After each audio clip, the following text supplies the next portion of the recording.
Hello po, online world. Ito po yung napamili natin ngayong araw. Ayan po. Sa mga plastic po, ayan, 3 pesos per kilo po.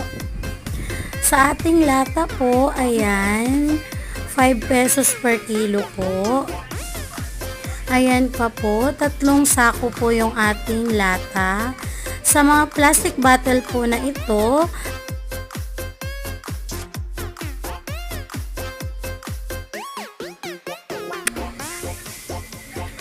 ang kilo po natin nito ay 2 pesos per kilo po. So, baka meron po kayo, message nyo po ako, bumibili po kami ng kalakal, pang junk shop na.